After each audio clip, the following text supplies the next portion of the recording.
السلام علیکم ورحمۃ اللہ وبرکاتہ۔ دوستو، میں امید کرتا ہوں کہ آپ لوگ خیریت سے ہوں گے۔ اللہ پاک ہم سب کو سلامت رکھے، خوش رکھے۔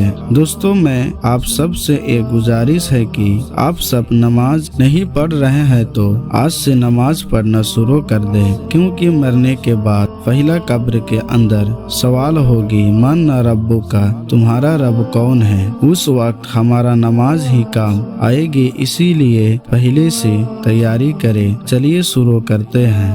بسم اللہ الرحمن الرحیم۔ باب 20۔ خوب سمجھنے کے لیے ایک بات کو 3 بار دہرانا۔ حدیث نمبر 82۔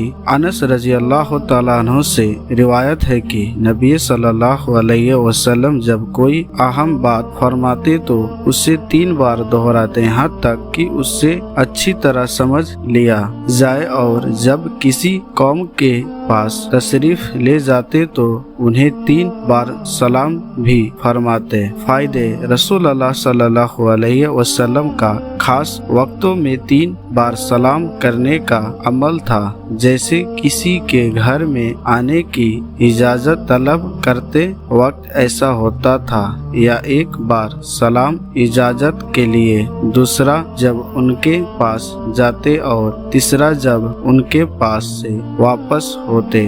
عام حالات میں 3 بار سلام کرنا آپ کے عمل سے ثابت نہیں۔ حدیث نمبر 82، صحیح بخاری۔ السلام علیکم ورحمۃ اللہ وبرکاتہ۔ بسم اللہ الرحمن الرحیم۔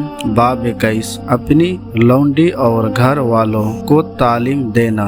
ابو موسیٰ انصاری رضی اللہ تعالیٰ عنہ سے روایت ہے، انہوں نے کہا کہ رسول اللہ صلی اللہ علیہ وسلم نے فرمایا 3 آدمی ایسے ہیں جن کو دوگنا ثواب ملے گا۔ ایک وہ آدمی جو اہل کتاب میں سے اپنے نبی پر اور پھر محمد صلی اللہ علیہ وسلم پر ایمان لائے، اور دوسرا وہ غلام جو اللہ اور اپنے مالک کا حق ادا کرتا رہے، اور تیسرا وہ جس کے پاس اس کی لونڈی ہو، جس سے تعلقات قائم کرتا ہو، پھر اسے اچھی طرح تعلیم اور ادب سکھا کر آزاد کر دے، اس کے بعد اس سے نکاح کر لے تو اس کو دوہرا ثواب ملے گا۔ حدیث نمبر 83، صحیح بخاری۔ السلام علیکم ورحمۃ اللہ وبرکاتہ۔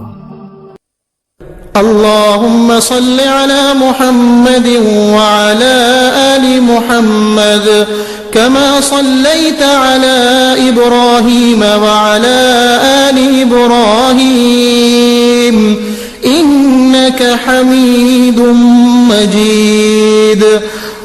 اللهم بارك على محمد وعلى آل محمد كما باركت على إبراهيم وعلى آل إبراهيم إنك حميد مجيد۔